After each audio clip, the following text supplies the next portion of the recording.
Have you ever stopped to think, why don't I see spirits? Why don't I hear spirits? Why don't I receive messages from the spiritual realm? Maybe I'm blocked. If you've ever asked yourself these questions or had similar thoughts, this video is exactly what you need today. When people come to me with doubts like these, the first thing I say is, you're receiving information, and you're not blocked. They often look confused and say, but why can't I see or receive anything? The answer is pretty simple and might surprise you. You are receiving the information, but your brain is doing a great job of tossing it in the trash, discarding it. Stick with me till the end, because I'll summarize the main takeaways that will help you open your eyes to the spiritual world. Imagine you're walking down a familiar street, crossing a section you've been through many times, and suddenly you get a faint feeling that something or someone is nearby. The surroundings seem normal, but there's a subtle chill, almost imperceptible. You look around and don't see any obvious changes, no strange people, and nothing out of place.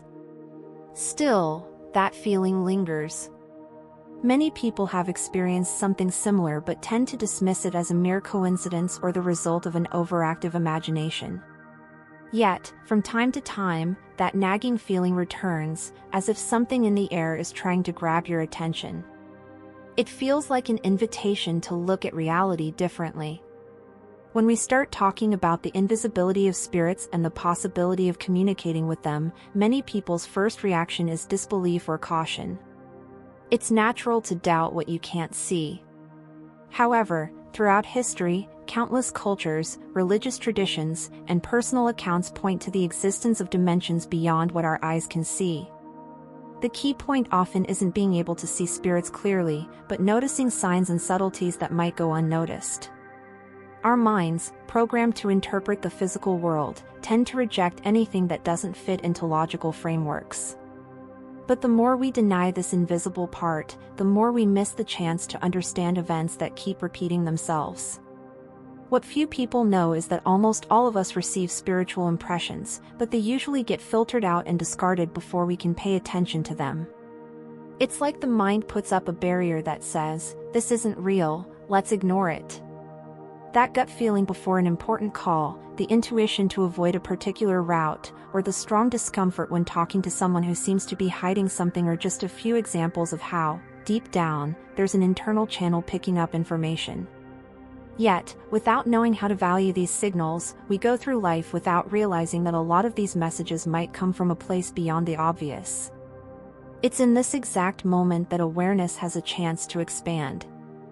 When we start to grasp that spiritual communication doesn't have to be cinematic or full of loud phenomena, we understand that it is much more subtle and quiet than we imagined. Some people report that during certain dreams, they feel the presence of loved ones who have passed away, as if there's an unfinished conversation. Others talk about repetitive signs that pop up in unexpected places, like a specific song during times of sadness, a butterfly stubbornly landing in the same spot, or even words that repeat in very specific circumstances. All of this could indicate that there are energies or intelligences trying to communicate, but we don't recognize this because we're expecting something spectacular. The truth is that spiritual contact usually happens in small doses, almost like a whisper that you only notice when you stop making noise inside. It's interesting how, in everyday situations, we might have experienced these subtleties without naming them.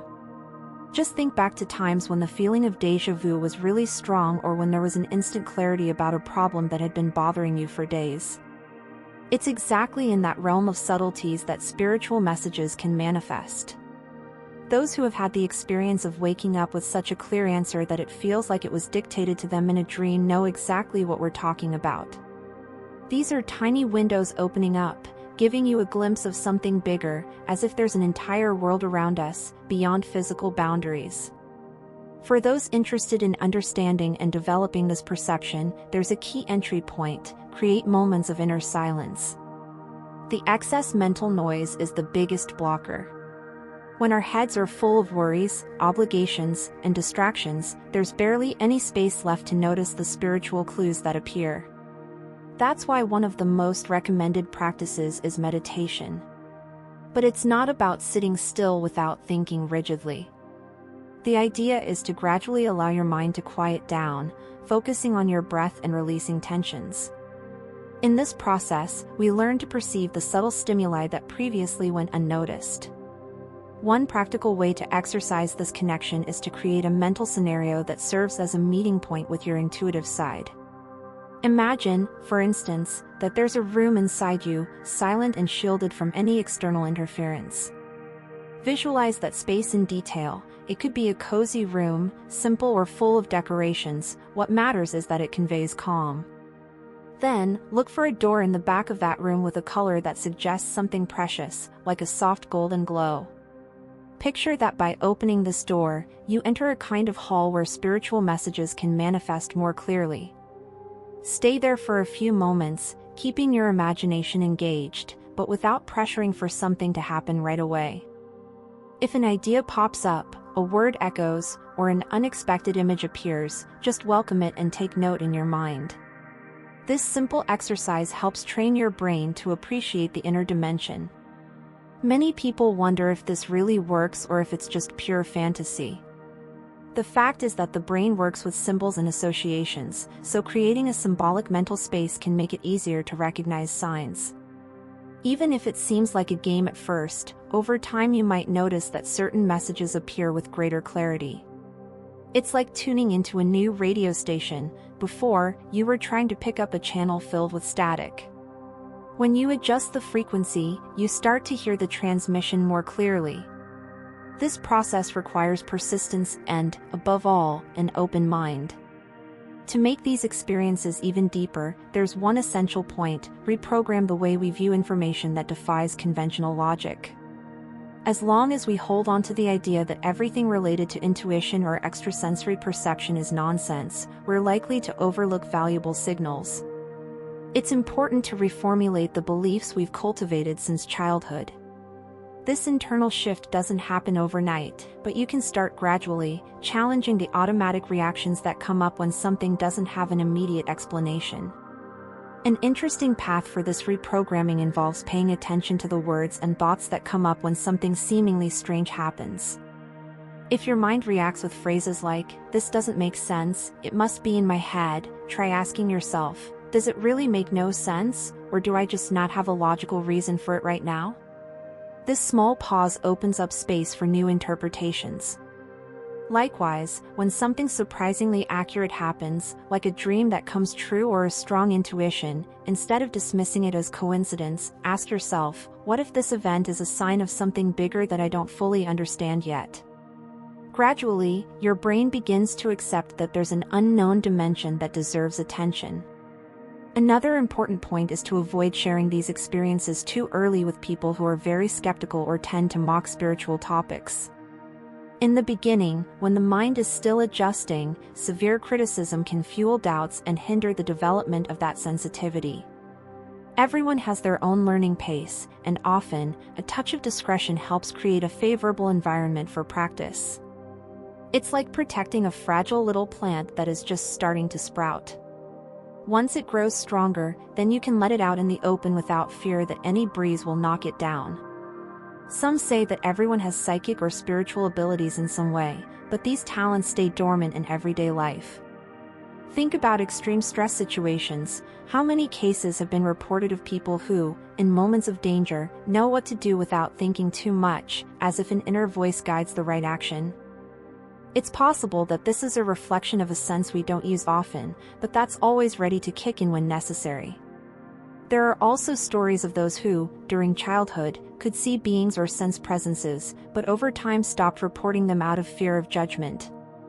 These accounts might have varying explanations, but they are indications that the spiritual world can make its presence felt more intensely than we think. Rekindling or remembering these abilities can become a transformative process in someone's life. It's not just about wanting to see spirits, but about accepting that there's a dimension that can offer guidance, warning signs, and encouragement for personal growth. Often, what you receive isn't necessarily a grand revelation, but a quiet reminder that you're not alone. It might be a dream that renews hope when everything seems lost, an insight that helps heal a grudge, or even that sudden feeling of peace that comes out of nowhere. These experiences tend to strengthen the belief that reality is much richer than we assume. But for that, you need to be open and receptive. If at any point you notice these signs becoming more frequent, it's worth checking if there's something you need to change or a decision that needs to be made. Spiritual communication doesn't always manifest for grand matters. Sometimes, it's a message that you should slow down, rethink your priorities, or take more care of your emotional health. These alerts can come in the form of repetitive dreams, premonitions, or even conversations with others who unknowingly touch on exactly the point you've been trying to ignore. When you create this finer connection with the invisible, it becomes easier to interpret these messages and enjoy life more harmoniously. Now, looking at everything we've discussed, it's clear we're not dealing with something limited to a select group. On the contrary, everyone has the ability to perceive the spiritual in their own way. You don't need to have extraordinary visions or special gifts to start noticing these nuances. It's a gradual process that gains strength with practice, the right mindset, and the courage to face things that can't be proven in a lab, but can be felt deep in your heart. In fact, many everyday situations serve as a stage for these messages to appear almost imperceptibly, like a continuous invitation to get closer to a mystery that doesn't always have easy answers, but can fill life with meaning. Instead of concluding this reflection as if we're closing a book, let's leave an invitation for each person to embark on their own self-discovery. The spiritual reality doesn't have to be something distant or complicated.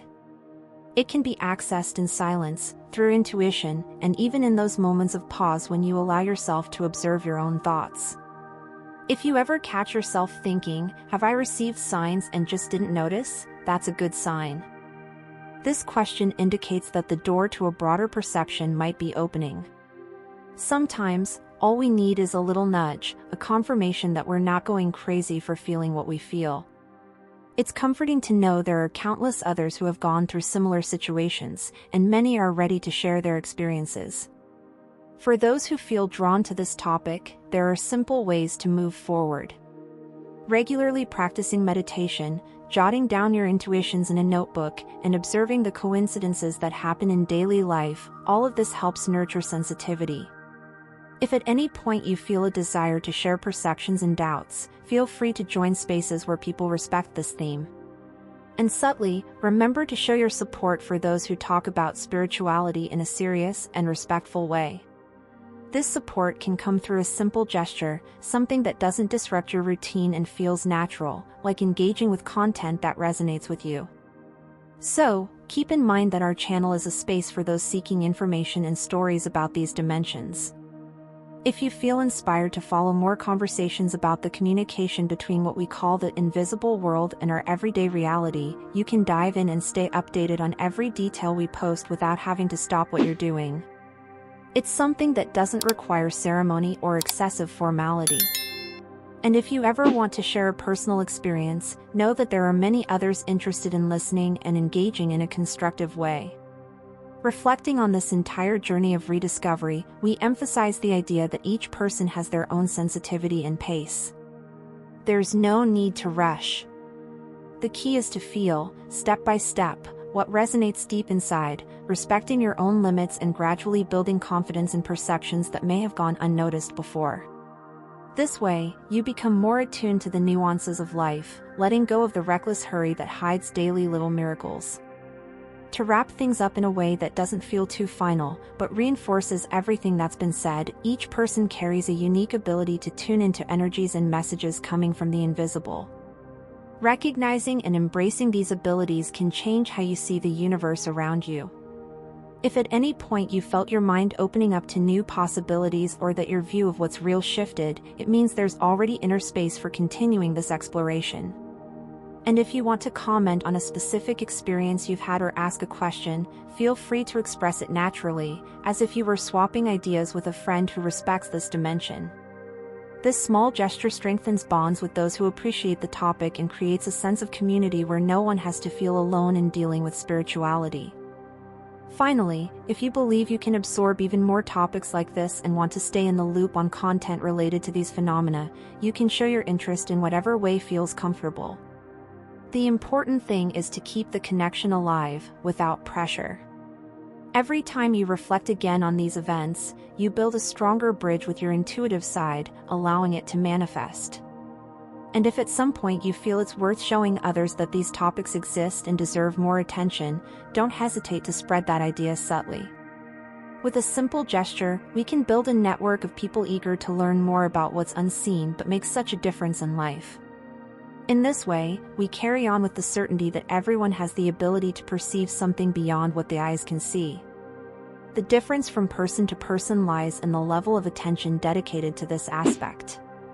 If you enjoyed these reflections, it's likely you'll be even more fascinated by what's coming next. And if you feel this content matters and can make a difference, show that in a spontaneous way. Perhaps it's the moment to feel part of something greater, without any fanfare. This way, we strengthen our bond with everyone seeking to grow in this understanding. And, if you feel like sharing your viewpoint or recounting something you've experienced, feel free to write. It'll be interesting to learn how each person experiences the subtlety that exists in the invisible.